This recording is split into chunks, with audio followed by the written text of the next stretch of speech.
2 courses et puis s'en va. Ça n'a pas duré bien longtemps, mais comme tu l'as vu au titre de la vidéo, j'ai décidé de faire un announcement et de passer ma Genesis Uncommon à une Genesis rare.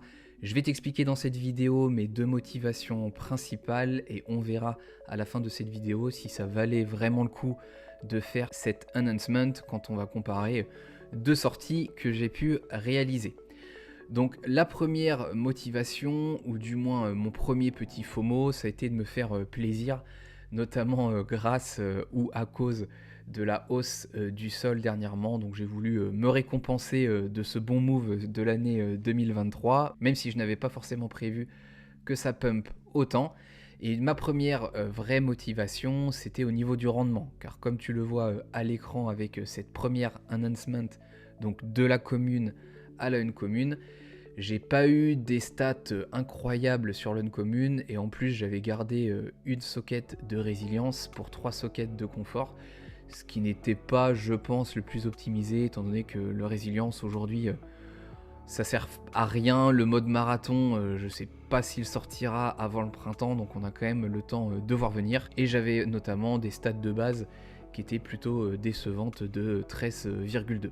Donc ma première motivation, c'est d'avoir un meilleur rendement, car comme je te l'avais expliqué dans la précédente vidéo, je prépare un semi-marathon qui aura lieu au mois de mai et je vais sortir pour les premières semaines une fois par semaine et ensuite j'entamerai une préparation avec 2 ou 3 sorties par semaine. La deuxième grosse motivation est beaucoup plus spéculative. L'année dernière, au mois de février, il y a eu un airdrop pour les holders de Genesis. Donc je ne pense pas que nous aurons un airdrop similaire pour plusieurs raisons. La première, c'est qu'il y a beaucoup plus de Genesis aujourd'hui qu'il y en avait l'année dernière. La deuxième, c'est qu'il y a eu récemment également des airdrops avec la préparation de la sortie de Gazero. Mais sait-on jamais, je fais un petit pari, comme tu le vois à l'écran, et à l'époque, une basket uncommon recevait 8000 GMT, alors qu'une basket rare en recevait 16 000, soit 2 fois plus. Et moi, l'announcement m'a coûté environ 1000-1100 GMT, donc c'est très spéculatif, c'est très risqué, mais si demain nous avons un airdrop similaire, j'aurais largement remboursé mon announcement et j'aurais fait du profit, mais encore une fois, et tu commences à me connaître, je spécule beaucoup. Je pense qu'entre la hausse du Solana et la chance que j'ai eue sur Stephen dernièrement, je perds peut-être un petit peu le nord.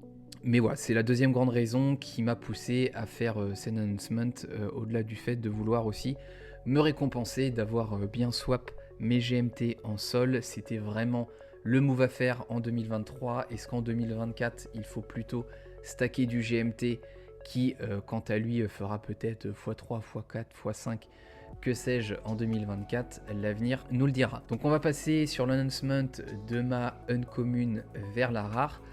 Donc la stratégie a toujours été de garder la runner. Je t'avoue que j'ai quand même jeté un œil sur le prix des trainers. Je me suis dit, si j'en mets une dans le lot, j'ai 20% de chance d'avoir une trainer. Alors pourquoi pas? Malheureusement, les trainers coûtent beaucoup trop cher. Les runners au floor price étaient environ à 250 GMT. Et je crois que j'avais trouvé une trainer qui était 10 fois plus chère, qui était à plus de 2000 GMT. Et je ne suis même pas sûr qu'elle avait les 4 sockets confort que je cherchais. Donc là, il n'y aura pas de surprise, étant donné que j'ai pris 4 runners en plus de la mienne, donc j'ai 100% de chance d'avoir une runner. J'ai ensuite pris 4 runners qui avaient 4 sockets confort, donc avec la socket résilience de ma Genesis, j'avais 20% de chance d'avoir une socket résilience et 80% de chance d'avoir 4 sockets de confort.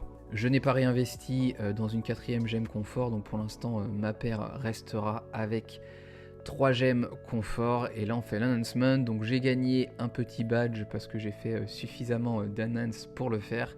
J'ai une superbe runner avec les 4 sockets confort. Par contre, c'est pas encore ça au niveau de l'attribut de base.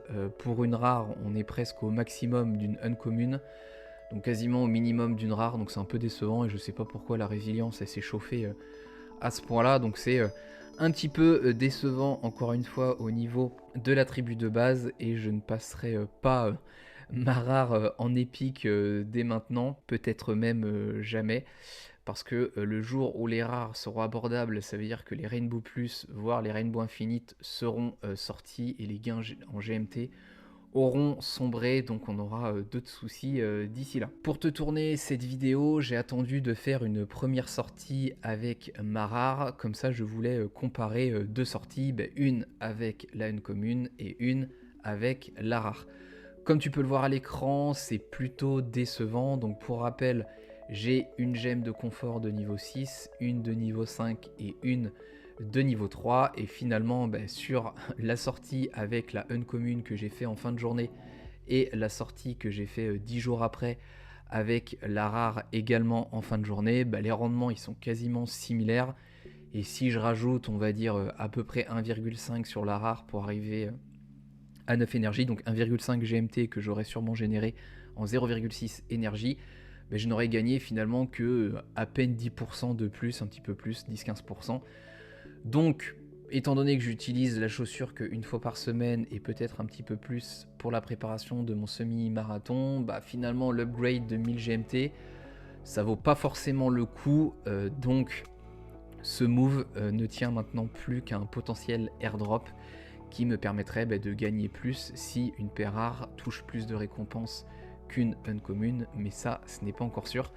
Donc bien faire attention également à faire ces calculs en amont. Bon, moi c'était aussi un petit plaisir, je les avais pas forcément fait, et je suis assez content d'avoir une paire rare. Et pour finir sur cette vidéo, je te présente du coup mes deux paires principales. Donc ma runner qui va me servir à aller chercher du GMT quand je vais aller courir pour préparer mon semi-marathon, et ma paire principale qui ne bouge pas, qui me permet de jouer le GMT et la luck. Alors je vais sortir un petit peu du but de cette vidéo, mais je me suis fait une réflexion ce matin. Les gemmes luck ont perdu sur les 30 derniers jours plus de 20%, on est quasiment à 25% de leur valeur. Le rendement des mystery box est quand même en train de nettement baisser à cause des gemmes qui baissent toutes d'ailleurs. Et la question que je me posais, c'était de vendre en fait ma gemme luck, de ne plus jouer les mystery box à court terme, et éventuellement si les gemmes et le prix des gemmes continuent de baisser, de me racheter une gemme de level 6 pour aller chercher des mystery box de niveau 9 à l'avenir.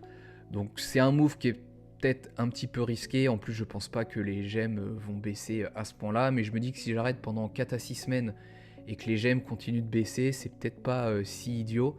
Et en plus, et je suis quasiment persuadé que Stephen va traiter un sujet après l'autre, le sujet principal c'est pas les gemmes au global, mais ce sont les gemmes de résilience. Donc j'imagine qu'ils vont se concentrer sur les gemmes de résilience. Je crois que le mode marathon n'arrivera pas avant le printemps, donc on a le temps de voir venir. Et du coup, s'ils s'attaquent aux gemmes d'efficience et de luck par la suite, ça veut dire qu'on n'aura pas d'évolution avant l'été. Donc est-ce que le move est si idiot que ça, je ne sais pas, mais bon, tu l'as vu dernièrement sur mes mystery box, j'avais quand même un petit peu de chance, donc peut-être que d'arrêter de les jouer, c'est un petit peu dommage. En tout cas, c'est une question que je me pose, c'était pas le sujet de cette vidéo qui traitait de cette Genesis, je pense que c'est la dernière que tu verras sur cette paire, sauf s'il y a un airdrop, car je ne compte pas la monter en épique, c'est beaucoup trop cher et ça ne servirait pas à grand chose. Dis-moi ce que tu as pensé de cette vidéo, si tu souhaites que je t'en fasse sur d'autres sujets, n'hésite pas à me le mettre en commentaire. Je te souhaite de très bonnes sorties Stephen, et je te dis à la prochaine.